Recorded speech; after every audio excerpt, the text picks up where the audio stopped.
ভেনেজুয়েলায় শক্তিশালী জোড়া ভূমিকম্পের পর রাজধানী কারাকাস এবং অন্যান্য শহর গ্রামের ধ্বংসাবশেষ থেকে এ পর্যন্ত ৩২ জনের লাশ উদ্ধার করা হয়েছে। এছাড়া আহত অবস্থায় উদ্ধার করা হয়েছে আরও অন্তত ৭০০ জনকে। দেশটির ভারপ্রাপ্ত প্রেসিডেন্ট ডেলসি রদ্রিগেজ বৃহস্পতিবার এক বিবৃতিতে এ তথ্য জানিয়েছেন।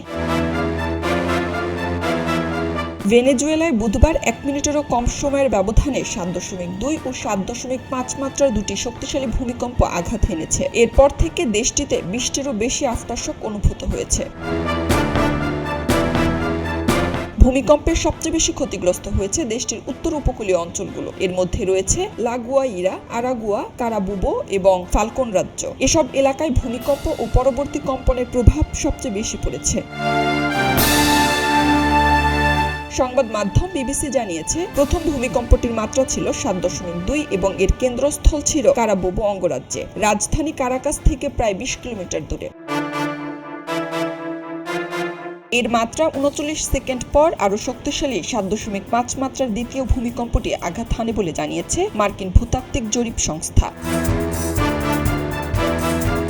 ইউএসজিএস এর মতে, দ্বিতীয় প্রধান ভূমিকম্পটির ফলে ব্যাপক প্রাণহানি ও ক্ষয়ক্ষতির আশঙ্কা রয়েছে। এতে ১০,০০০-এরও বেশি মানুষের মৃত্যুর সংখ্যা ৪০% এবং ১ লাখেরও বেশি মানুষের মৃত্যুর সংখ্যা ৩০%। মার্কিন ভূতত্ত্ব জরিপ ও গবেষণা সংস্থা ইউএস জিওলজিক্যাল সার্ভে জানিয়েছে, ভূমিকম্পে ব্যাপক ক্ষয়ক্ষতি হয়েছে এবং দুর্যোগ সামনে আরও ব্যাপক আকার নেবে।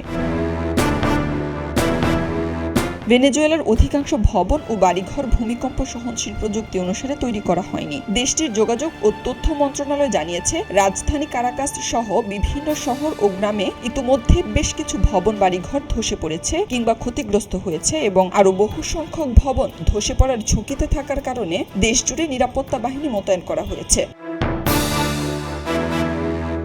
রাজধানী কারাকাসের বহু এলাকায় এবং ভেনেজুয়েলার অনেক গ্রাম শহর ভূমিকম্পের পর থেকে বিদ্যুৎবিহীন অবস্থায় আছে। কারাকাসের আন্তর্জাতিক বিমানবন্দর বন্ধ ঘোষণা করা হয়েছে।